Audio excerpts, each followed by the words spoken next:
églises ou dans les synagogues, à cette époque-là, il n'y en avait pas, on le voit simplement être intègre et se détourner du mal, et ça a suffi pour devenir un homme de la Bible. J'aimerais vous dire que ce qui a fait de nous des hommes et des femmes de Dieu, aujourd'hui qui peuvent se présenter devant Dieu, ce n'est pas le ministère qu'on possède, ce n'est pas les miracles que nous avons vus. Ce qui a fait de nous aujourd'hui des hommes et des femmes de Dieu, c'est qu'un jour nous avons été trouvés fidèles à travers Jésus. Car impossible d'être fidèle, on va le voir ensemble, impossible de manifester une vie pleinement en Dieu sans Jésus.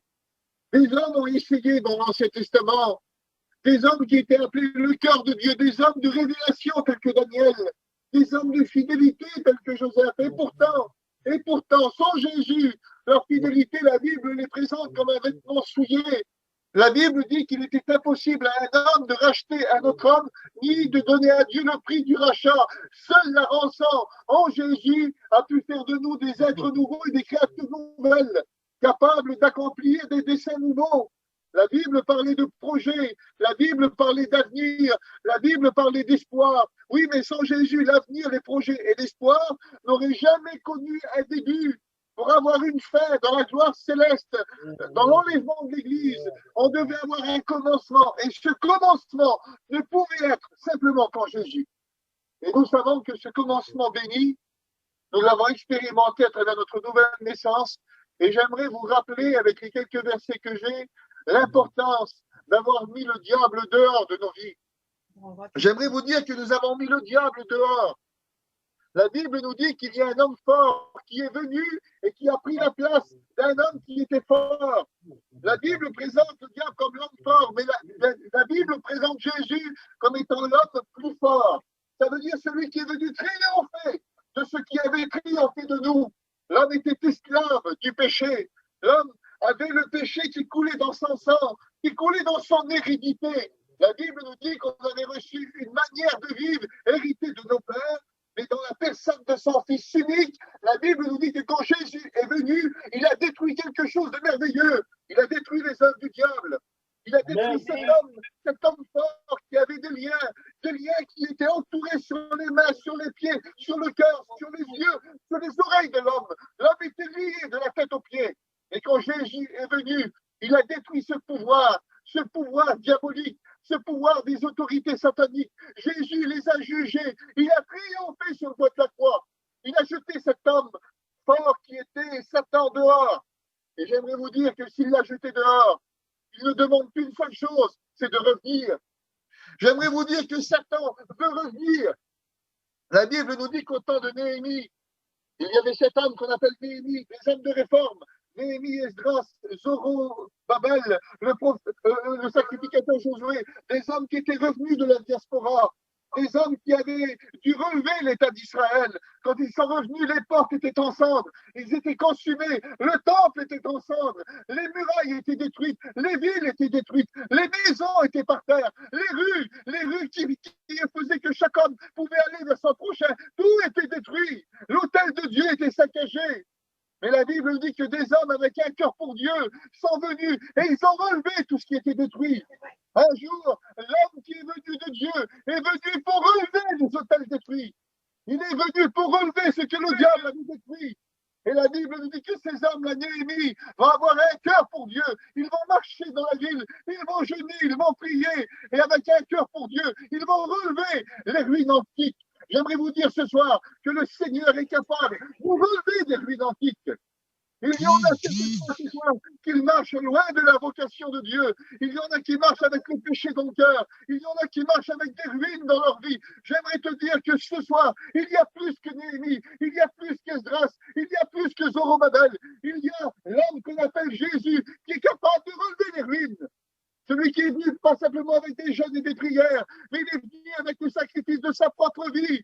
Mais le sacrifice d'une vie innocente, le sacrifice d'une vie sainte, le sacrifice d'une vie agréable à Dieu. Et on va voir ensemble.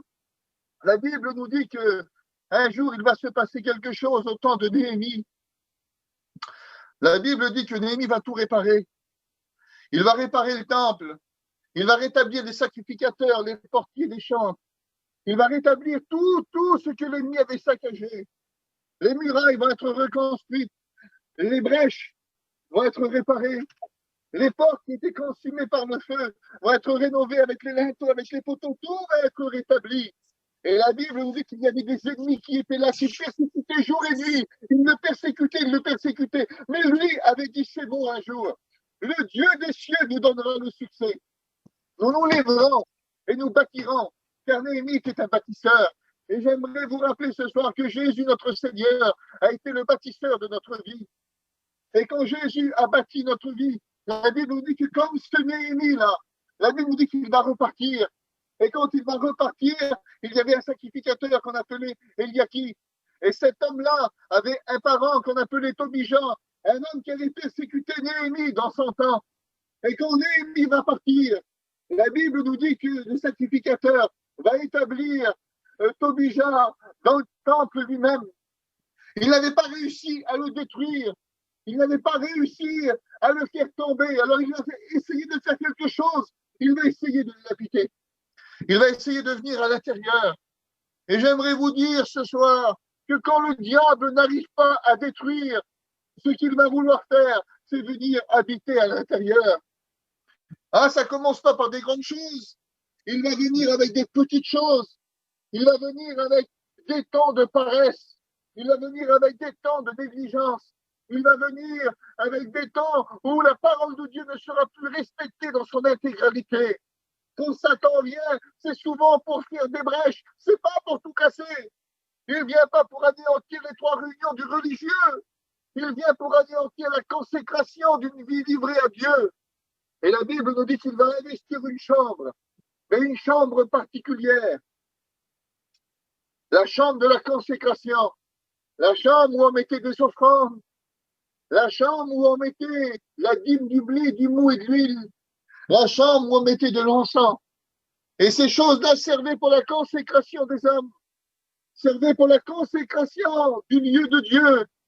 Et la Bible nous dit que quand lui va investir cette chambre, tout ce qui était réservé pour les sacrificateurs, pour les chants, pour la louange, pour les portiers, pour ceux qui gardaient le peuple, la dîme du blé, du mou et de l'huile, tout ce qui était pour les sacrificateurs, pour les lévites, pour les hommes de service, tout va disparaître. Et quand tout va disparaître, les chantres vont partir, les lévites vont partir, les gardes, les portiers vont partir, le culte va partir. Et puis la Bible nous dit que Néhémie va revenir. Et quand Néhémie revient, il va éprouver un vide de plaisir devant ces choses. Car j'aimerais vous dire que, et je voudrais commencer mon message, je ne voudrais pas vous prendre beaucoup de temps. J'aimerais que vous m'accordez une vingtaine de minutes. Il va enlever les premières choses. Et c'est ce que Tobija veut enlever premièrement quand il rentre dans la chambre de la consécration. Il veut enlever les offrandes. Matthieu, il veut enlever les offrandes. Les offrandes de ta vie, les offrandes de ton cœur. Ce qu'il y a de plus précieux en toi, ce qu'il y a de plus précieux chez toi. Les offrandes et les offrandes dans cette chambre, c'était particulier. C'était des offrandes de gâteaux. C'était des petits gâteaux convenus, des gâteaux faits à la fine fleur de farine, avec de l'huile et de l'encens. Et ce gâteau-là était la représentation de quelque chose d'extraordinaire. Ce gâteau-là, seul Jésus pouvait le représenter. Car ce gâteau-là était d'une valeur spéciale. Le gâteau de fine fleur de farine. Seul Jésus pouvait le représenter et être ce gâteau. Car le gâteau de fine fleur de farine, la Bible dit dans le Lévitique 2 au verset 5, qu'il devait être mélangé, pétri avec de l'huile. Il ne devait pas être mélangé avec de l'eau, c'était avec de l'huile. On prenait la fine fleur de farine et on le pétrissait avec de l'huile. C'était l'image du Saint-Esprit, l'image de l'onction qui était mêlée à l'humain, qui était mêlée à ce qui représentait l'homme. Dans la Bible, le blé symbolise l'homme. La Bible dit que si le blé tombe en terre et demeure, il ne porte pas de fruit. Le blé, dans la parole de Dieu, représente l'homme. Et là, cette image-là nous représente un homme qui sera mêlé du Saint-Esprit, mêlé avec l'humain qui se mêlera à l'Esprit Saint. Et quand Jésus est venu sur la terre, je voudrais pas être cru dans mes mots ce soir, mais nous avons trouvé naissance à travers deux entités humaines, un père et une mère. Mais quand Jésus est né dans le corps de Marie, l'ange va dire à Marie, parce qu'elle va lui dire, comment un fils pourrait naître de moi? Je n'ai pas de mari. Et l'ange va lui dire, le Saint-Esprit te couvrira. Ça veut dire, le Saint-Esprit se mêlera à toi. Et la chair touchera le divin. Et le divin se mêlera à la chair. Et il naîtra quelque chose, le Fils de Dieu. Et Jésus le disait, tu n'as voulu ni sacrifice ni offrande pour le péché, mais tu m'as formé un corps. Me voici, ô Dieu, pour faire ta volonté. Et ce corps qui s'est formé, s'est mêlé à l'Esprit Saint, s'est mêlé au divin. L'ange avait dit, le Saint-Esprit te couvrira. Et l'enfant qui naîtra sera appelé le Fils du Très-Haut, le Fils de Dieu. Et Jésus est devenu ce gâteau de fleurs de farine sur lequel l'esprit a été aspergé parce qu'on devait le mêler avec de l'huile et ensuite on devait l'asperger d'huile. Jésus a été celui qui a reçu l'onction suprême. Dans Hébreux 1 au verset 9, la Bible nous dit qu'il avait reçu l'onction, l'huile supérieure sur tous ses collègues. Il n'y a pas une onction qui était plus grande que Jésus. Aujourd'hui, le plus grand de tous nos prédicateurs que nous pouvons respecter, quand on ne peut pas passer devant eux tellement qu'on les respecte, on serait prêt à se rabaisser tellement qu'ils ont un aura spirituel. Rien n'était comparable à l'onction de Jésus, car c'était une onction supérieure. Et Jésus, c'était cette onction, c'était ce gâteau de fleurs de farine, c'était pas le sacrifice sanglant, c'était pas le sacrifice où on voyait du sang, mais c'était le sacrifice qui était mêlé. C'était le sacrifice de l'offrande, ce qui se mêlait au divin. C'était l'Esprit Saint qui couvrait un corps humain. C'était quelque chose qu'on n'avait jamais vu. C'était une naissance divine. C'était une naissance de Dieu. Et puis cette image-là est devenue notre image. J'aimerais te dire, Molonio, toi et ta petite famille, j'aimerais vous dire, mes frères, mes sœurs, mes frères prédicateurs, mes sœurs dans la foi, mes frères dans la foi, j'aimerais vous dire que cette naissance-là, nous l'avons aussi vécue maintenant. Car la Bible nous dit, c'est Jésus qui va le dire, si un homme ne naît d'eau et d'esprit, il ne peut entrer dans le royaume des cieux. Ça veut dire que nous avons goûté cette image à travers la nouvelle naissance.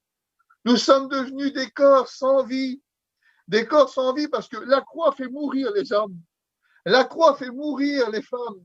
Elle nous fait mourir à notre vieille nature. Elle nous fait redevenir du blé de première valeur.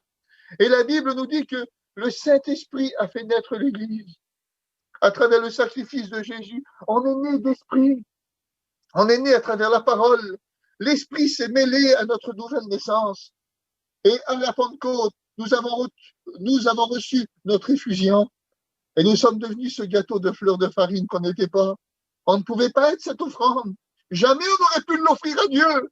Car on n'était pas né d'esprit, on était né charnellement. On était né comme David qui le disait, je suis né tout entier dans le péché. Mais notre nouvelle naissance, remplie par le Saint-Esprit, remplie par le divin. Aujourd'hui, nous sommes le temple du Saint-Esprit. Et dans ces chambres, règne le gâteau de fines fleurs de farine. On a été mêlés à l'Esprit Saint dans notre nouvelle nature. Et aujourd'hui, on est aspergé par le fruit de la Pentecôte. Et aujourd'hui, on peut se réclamer de ce gâteau de fleurs de farine. Nous sommes aujourd'hui, mes chers, vous êtes cette offrande pour Dieu. Mais quand on déjà vient et qu'il rentre dans la chambre et qu'il enlève la valeur de ce gâteau, ben les offrandes disparaissent. Et aujourd'hui, il essaye de faire croire que des chrétiens n'expérimentent pas cette vérité en Dieu. Il essaye de nous faire croire que la vie en Dieu, c'est simplement une vie religieuse. C'est simplement une vie où le divin ne se mêle pas à notre vie. J'aimerais vous dire que nous sommes tout entiers attachés à la divinité de Dieu. La Bible nous dit dans Jean 14 au verset 17 et au verset 23 que la plénitude de Dieu habite dans nos cœurs. J'ai été mêlé au divin. Aujourd'hui, je suis un chrétien. Aujourd'hui, j'ai expérimenté le divin dans ma vie. Et je ne veux pas que Tobija enlève mes offrandes. Mes frères, mes sœurs, je vais essayer de ne pas crier parce que peut-être que vous ne m'écoutez pas bien. Mais je ne voudrais pas que Tobija enlève mes offrandes. Je ne veux pas que Tobija enlève l'image de ma nouvelle naissance. Je ne veux pas que Tobija enlève les réalités que je vis dans le Seigneur. Ce que je vis, c'est Christ, Christ dans ma vie. C'est la plénitude de l'Esprit Saint dans mon cœur. Et c'est l'Esprit Saint chaque jour qui me fait comprendre que ma nouvelle naissance, elle a été acquise. Aujourd'hui, Tobija n'a pas le droit de venir dans ma chambre. Il n'a pas le droit de venir dans mon cœur. Il n'a pas le droit d'enlever mes offrandes. Je veux les garder. Je ne sais pas pour vous, mes frères, mais je veux les garder. Je ne voudrais pas qu'il m'enlève la joie de mon salut. C'est tellement facile aujourd'hui. On voit tellement de chrétiens qui sont chrétiens pour aller au ciel, mais ils sont plus chrétiens pour être heureux. La joie du salut, elle a disparu. Aujourd'hui, certains chrétiens ont même pris l'habitude d'être découragés parce que Tobija est venu et il a investi la chambre de l'offrande. Et le chrétien oublie qu'il est devenu ce gâteau de fleurs de farine. Le chrétien oublie que le divin s'est mêlé à sa nature. Et on réfléchit seulement qu'à travers la farine, on enlève l'huile. Mais Dieu a dit, pétris la farine avec de l'huile. Rappelle-toi qu'il y a le divin qui est intervenu dans ta nature et qu'aujourd'hui, tu peux briser ton caractère. Aujourd'hui, tu peux briser tes découragements. Aujourd'hui, tu peux briser tout ce qui te fait peur. Aujourd'hui, toutes tes frayeurs et toutes tes craintes et toutes tes incapacités, toutes tes incertitudes peuvent être brisées quand l'huile est pétrie avec la farine. Alors, c'est compliqué quand il n'y a pas d'huile, ça graisse, ça se mêle pas, le gâteau se fait pas. Mais quand on sait prendre la nature de l'homme et le mêler avec le divin, ah Seigneur, ça fait des choses extraordinaires. Parce qu'à la fin, quand le gâteau est fait, l'huile peut être effusée sur tout le gâteau et on peut vivre une nouvelle Pentecôte. Moi, je sais que ce soir, des chrétiens peuvent vivre une nouvelle Pentecôte. Parce que si Tobija est venu et qu'il a enlevé les offrandes, ben ce soir, on peut faire en sorte que les offrandes reviennent. Vous ne pensez pas, les frères? Vous ne pensez pas, les sœurs, que Dieu peut faire quelque chose ce soir? Moi, je crois de tout mon cœur que mon Dieu est tout-puissant. Il y a certainement des personnes ce soir qui n'ont plus d'offrande dans leur cœur, qui n'ont plus d'offrande dans leur chambre. Ben, je t'invite ce soir à aller les chercher et à les ramener. Je vais essayer d'aller un petit peu plus vite, les frères, hein. Excusez-moi. Il avait enlevé aussi l'encens. L'encens, dans la parole de Dieu, ça représentait la prière. Ça représentait la prière. L'encens était un ingrédient de l'huile d'onction. C'était un ingrédient qui brûlait constamment. C'était une huile qui était appelée à brûler constamment, constamment, constamment. Mais l'encens dans la parole de Dieu, c'est particulier parce que l'encens, vous la trouvez, c'était comme une larme. Elle ressemblait à une larme. Et c'était la représentation de la persévérance, de la prière dans l'attente, de la prière dans la foi. Et il y avait deux sortes d'encens. Il y avait l'encens rougeâtre que vous trouvez au printemps, mais c'était une encens secondaire. C'était une encens d'un second choix. Elle n'avait pas beaucoup de valeur, mais on l'a récoltée en plus grand nombre.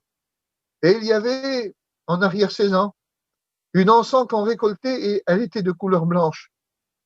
Et cet encens-là était l'encens pur. C'était l'encens qu'on avait laissé le temps de devenir de l'encens. Et celle-ci, elle coulait comme une larme. Et ça représentait la prière dans l'attente. J'aimerais vous dire que certains chrétiens ont perdu cette valeur de ne plus savoir attendre. Aujourd'hui, quand on prie, on a l'impression qu'on donne des ordres à Dieu. On a l'impression aujourd'hui que l'Église ne sait plus prier. Aujourd'hui, quand j'écoute des personnes dire « Seigneur, tu l'as dit, maintenant il faut que tu le fasses ». On prend Dieu au mot. Je suis d'accord qu'on prend les hommes au mot. Je suis d'accord qu'on prend les femmes au mot. Mais Dieu, on ne le prend pas au mot. On sait qui il est. On connaît sa personne.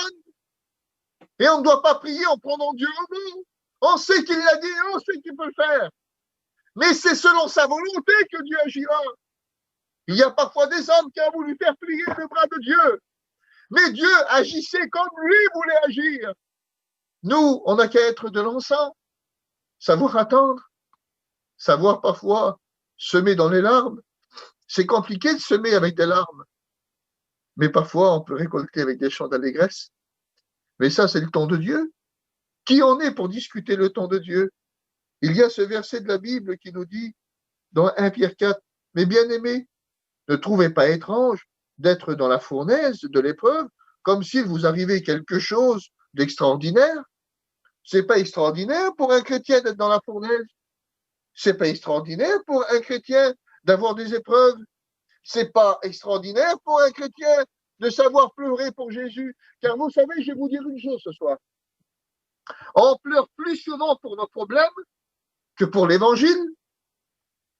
S'il nous arrive des problèmes par motif de conscience envers Dieu, mais souvent, ce n'est pas des problèmes pour l'évangile qui nous arrivent, c'est souvent nos problèmes à nous qui nous font pleurer. Et puis on dit, Seigneur, que ton œuvre est dure, mais c'est pour toi que tu pleures, c'est pas pour Dieu. Quand tu pleures pour tes enfants, quand tu pleures pour ta femme ou pour ton mari, quand tu pleures parce que tu n'as pas fait assez d'argent ou quand tu as des soucis autour de toi, tu pleures pour toi-même. Tu pleures comme un païen ou comme une païenne. Parce que la Bible nous dit que la pluie tombe sur le juste comme sur l'injuste. Il nous arrive les mêmes problèmes. Mais aujourd'hui, qui sait souffrir pour Dieu? Qui sait souffrir pour l'évangile? Est-ce qu'on souffre vraiment pour le Seigneur? Est-ce qu'on a expérimenté les souffrances de l'apôtre Paul? Quand l'apôtre Paul souffre, il ne parle pas de souffrance domestique, il ne parle pas de souffrance familiale, il parle parce qu'il a été atteint dans sa chair pour l'œuvre de Dieu, pour l'évangile. C'est l'évangile qui le faisait pleurer. C'est le Seigneur qui le faisait pleurer. J'aimerais vous dire qu'on a tous des problèmes. On a tous des soucis. Mais si nos problèmes et nos soucis font qu'on se décourage assez facilement, c'est qu'on n'a pas d'encens chez nous. C'est parce qu'on ne sait pas pleurer. C'est parce qu'on ne sait pas prier. C'est parce qu'on ne sait pas attendre. Parce que Tobija est venu dans la chambre et il a pris tout l'encens et il l'a mis dehors. Alors le gâteau de fleurs de farine, on ne l'a plus. L'encens, on ne la possède plus parce qu'on ne sait plus prier comme un véritable chrétien. Quand on prie le Seigneur, on lui donne des ordres. Et quand il ne le fait pas, on n'est pas content. Parce qu'on s'attend plus à un miracle qu'à Dieu. J'aimerais vous dire, je ne me suis jamais attendu à un miracle. Par contre, je m'attends à Dieu. Quand je prêche l'évangile, je ne prêche pas le miracle. Je prêche le Dieu des miracles. Lisez la parole de Dieu. Paul n'a jamais prêché les miracles. Quand Paul venait, il disait, le royaume de Dieu est venu vers vous. Il prêchait Jésus. Et quand il prêchait Jésus, la Bible dit que c'est la parole qui est annoncée, les miracles accompagnent la parole. Mais aujourd'hui, à travers nos prières, on dirait que c'est la parole qui doit accompagner les miracles. On présente le miracle avant la parole. Alors on devient comme Simon le magicien, qui croyait que le miracle était plus efficace et devait avoir plus d'importance que la parole elle-même. Mais Pierre va le remettre à sa place. Il va lui dire, écoute, que ton or meurt avec toi. C'est pas le miracle qui est devant, c'est la parole. Soumets-toi à la parole, convertis-toi, et ensuite tu verras des miracles. Mais c'est la parole avant tout. C'est la parole avant tout. J'aimerais vous dire que c'est la parole avant tout. Et c'est les miracles qui accompagneront la parole. Aujourd'hui, on fait tout à l'envers. On voudrait que Dieu fait tout avant d'accepter la parole. J'aimerais vous dire ce soir que l'encens, quand elle est dans le cœur, elle sait nous faire prier comme des serviteurs et pas comme des patrons. Il faut de l'encens. Et quand on a l'encens, comme la chambre est remplie d'encens, alors l'homme et la femme sait prier. Ensuite, il y avait la dîme, du blé, du mou et de l'huile. Il y avait la meilleure huile, le meilleur mou.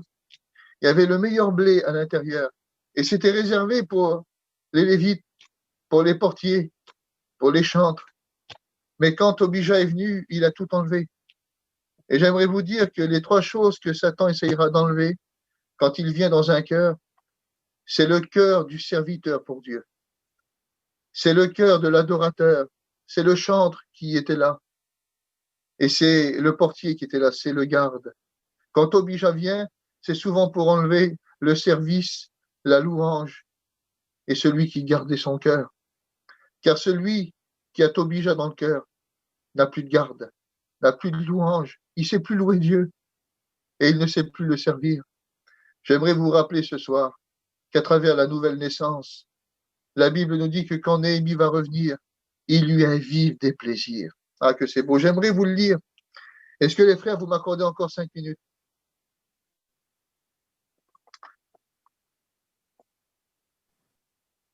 Oui, pas de souci, grosse.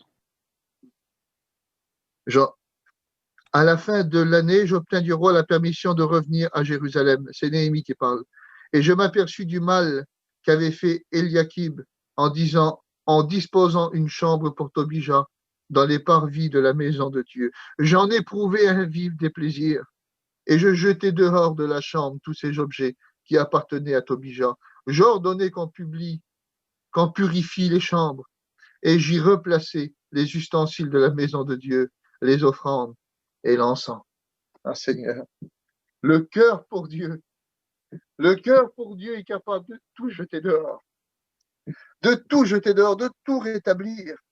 Celui qui est animé du zèle de Jésus quand il est rentré dans le temple, et que Jésus a tout mis dehors, parce qu'il a dit, la maison de mon Père est une maison de prière. Vous en avez fait une caverne de voleurs. Qu'il y a des choses qui l'ont investi, il y a des choses qui sont rentrées, mais s'il y a des choses qui rentrent, il y a des choses qui disparaissent. Souvenez-vous de ce mot, quand il y a des choses qui rentrent, il y a des choses qui disparaissent. On ne peut pas laisser rentrer des choses et garder ce que Dieu nous donne. Quand on laisse rentrer des choses, il y a des choses qui disparaissent. Mais Néhémie, ce jour-là, a eu un vif des plaisirs. Ça ne lui a pas fait plaisir de voir toutes ces choses. Et il a tout mis dehors. Et il a rétabli l'offrande. Le gâteau de fleurs de farine est revenu. L'huile mêlée à l'humain. L'aspersion de l'huile dessus. Ensuite, l'encens. Oui, la prière de la persévérance, elle revient. Et ensuite, oui, la dîme du blé, du mou et de l'huile. Le lévite est revenu, la Bible nous dit. Le service est revenu. Le chantre est revenu. On réécoutait des cantiques dans le temple. Et les portiers étaient de nouveau à leur place. Mais Tobija était dehors. N'oubliez jamais, mes frères, mes sœurs, que la puissance de Jésus a mis Tobija dehors. La puissance du Seigneur a mis le diable dehors. Et aujourd'hui, il ne doit plus rentrer. Car quand il rentre, il ne veut pas investir les 3 réunions du petit religieux dans la semaine. Il investit les chambres de la consécration. Il rentre, il annule la nouvelle naissance, il la détruit, il la bafoue. Il va enlever la prière de la persévérance, il va enlever la louange, il va enlever le service, il va enlever la garde, il enlève tout. Mais nous, ce qu'on veut, parce qu'on a plus que Néhémie dans le cœur, on a Jésus. On a ce serviteur qui éprouve un vif des plaisirs devant ces choses. Et il a vidé nos cœurs. Il a vidé nos cœurs. Avant, je vous le dis, mes frères, Stéphane, Molonio, Mathieu, tous les garçons qui sont là, les sœurs, avant, on ressemblait à cette chambre. On ressemblait à cet endroit. Mais Jésus est venu dans nos cœurs. Il a éprouvé un vif des plaisirs devant notre vie passée. Et il a tout enlevé. Il a tout rétabli. On a expérimenté notre nouvelle naissance, notre nouvelle Pentecôte. On est devenus des prieurs. Des prieurs, pas des parleurs. Hein. Non, on ne parle pas à Dieu, non, des prieurs. On a commencé à prier Dieu dans la soumission, dans la persévérance, dans l'amour, dans les larmes, dans la souffrance. On a commencé à vouloir servir Dieu. Oui, est-ce que le service est rentré? Oui, c'est est-ce que la louange est rentrée? Et aussi, les gars, on a su garder nos cœurs. Avant, impossible de garder son cœur. Des rois appelés l'homme selon le cœur de Dieu, n'étaient pas capables de garder leur cœur. Et aujourd'hui, nous, le plus petit des chrétiens, est capable de garder son cœur. Aujourd'hui, Dieu a mis des gardes autour de nos vies. Oui, on peut garder nos cœurs. Aujourd'hui, on peut garder dans la sainteté et une vie livrée au Seigneur notre vie. J'aimerais vous dire que Tobija, il est dehors et il faut le laisser dehors. Mais certainement, ce soir, qu'il y a des amis, qu'il y a des personnes peut-être qui n'appartiennent pas à Dieu, ben, j'aimerais te dire que Tobija, il est à l'intérieur. Mais notre Seigneur Jésus est là ce soir pour te dire, si tu veux, je peux le mettre dehors. Si tu veux, je peux le mettre à la porte. Toi, tu n'as pas le pouvoir, toi. Jamais tu pourras le mettre dehors. Parce qu'il a trop d'affaires à toi. Parce qu'il a trop d'affaires chez toi. Mais moi, quand j'ai monté à la croix il y a 2000 ans, j'ai anéanti ses projets. J'ai détruit ses œuvres. J'ai brisé ses plans. J'ai annulé l'acte dans les ordonnances de condamner. J'ai jugé les autorités qui triomphaient de toi, je les ai livrées en spectacle. Et aujourd'hui, tout ce qui te fait mal, tout ce qui te fait peur, tout ce qui anéantit ton cœur, tout ce qui tue l'idée d'une nouvelle naissance en toi, je suis capable de le détruire. Je suis capable de le mettre dehors. Je suis capable de balayer ton cœur comme personne. Je suis capable d'établir en toi une nouvelle naissance. Dieu ne veut pas t'améliorer. Dieu veut te transformer. Dieu veut faire l'œuvre de la croix dans ta vie. Il va planter la croix au milieu de ton cœur et t'obliger à pas partir. Car si c'était un homme fort, l'homme plus fort est venu et il l'a lié. Il l'a lié et il l'a mis dehors. Lui, tous ses œuvres et tous ses plans. J'aimerais qu'on prie le Seigneur. J'aimerais qu'on prie Dieu.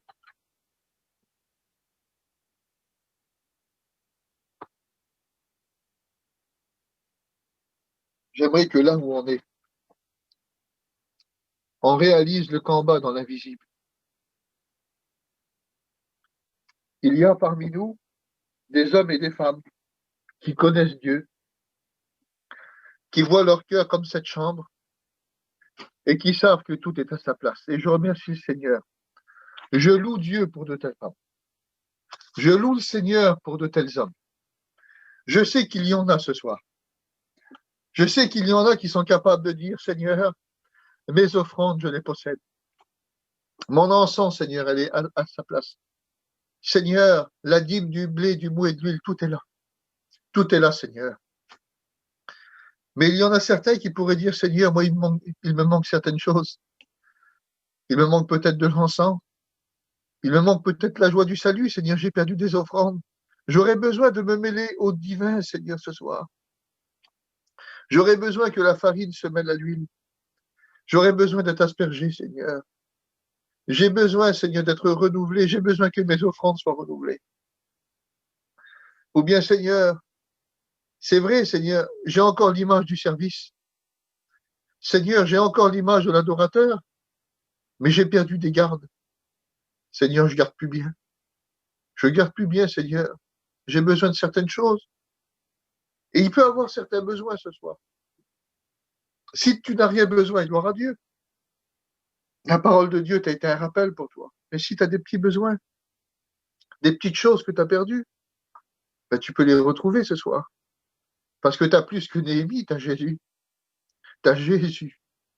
Tu as Jésus ce soir. Et Jésus est capable de tout enlever. Et si tu n'es pas chrétien ce soir, Seigneur, quelle œuvre il peut faire en toi? Quel nettoyage il peut faire chez toi? La destruction qu'il est capable d'établir. Il y a quelques années, une bombe nucléaire est tombée et elle a détruit des centaines d'habitations. Elle a tué des centaines d'hommes, des milliers d'hommes. Mais il y a 2000 ans, une bombe nucléaire est tombée sur le monde. Il y a 2000 ans, il y a un onde de choc qui est tombé sur Golgotha. Quand Jésus est mort et qu'il a crié, tout est accompli, ça a été comme un paratonnerre qui a reçu le tonnerre divin et qui a jugé toutes les autorités. Tous les démons, il les a attirés à la croix, il les a jugés. Il a détruit toute la puissance du diable, toute la puissance qui liait les hommes. Et j'aimerais te dire ce soir que le paratonnerre de Dieu, c'est pas toi, c'est Jésus. Et toute la colère est tombée sur lui. Il n'a plus à Dieu de le briser. Jésus a été brisé sur la croix. Et ce soir, Jésus a tout subi, j'aimerais te le rappeler, pour que toi, tu puisses avoir le privilège ce soir de mettre ton tobija dehors. Tu es capable d'appeler Jésus. Tu es capable de lui dire, Seigneur, j'ai pas la force. Il y a de la cigarette, il y a de la drogue, il y a de l'alcool, il y a des passions, Seigneur. Il y a tellement de choses dans mon cœur et dans ma tête, Seigneur, qui me dit. Et Seigneur, jamais, jamais, jamais je pourrai, Seigneur, m'en défaire. Je voudrais mettre mon tobija dehors, Seigneur, mais il a pris trop de place. Je voudrais que tu viennes, Seigneur, et je voudrais que tu le mets dehors. Je voudrais, Seigneur, devenir ce gâteau de fleurs de farine, Seigneur. Je voudrais me mêler au divin. Je voudrais expérimenter la nouvelle naissance. Je voudrais que la Pentecôte descende sur ma vie, mais j'arrive pas. J'arrive pas, Seigneur, c'est compliqué pour moi. Je vois les autres réussir. Je vois les foyers qui réussissent, Seigneur. Je voudrais devenir comme eux. Je les jalouse d'une jalousie de Dieu, mais j'arrive pas. J'aimerais te dire, arrête d'essayer d'arriver. Appelle celui qui est arrivé il y a 2000 ans. Appelle Jésus, lui, il y a 2000 ans, il est arrivé. Et lui, il peut partager sa victoire avec toi. Jésus peut te prendre, il peut te mettre sur la ligne d'arrivée, puis dire, écoute, tu vas commencer une nouvelle vie maintenant. Ce que toi, tu n'arrives pas, moi, je vais le faire. Tu as tellement essayé de faire des essais, mais arrête de faire par toi-même. Abraham, il a essayé, il n'a pas réussi. Jacob, il a essayé, il n'a pas réussi. David, il a essayé, il n'a pas réussi. Moïse, il a essayé, il n'a pas réussi. Seul Jésus a réussi à triompher de tout ce qui nous écrase. Et ce soir, arrête d'essayer, tu perds ton temps. Ce soir, viens te cacher derrière Jésus. Viens pleurer devant la croix, viens t'humilier, viens avouer tes échecs. Viens capituler devant lui et avoue ta misère. Avoue qu'il y a plein de choses dans ton cœur et laisse Jésus prendre la place. Et c'est lui qui va le faire. Je voudrais qu'on prie avec Matthieu. Que Dieu vous bénisse. Nous voulons te louer, Seigneur Dieu. Nous voulons te remercier.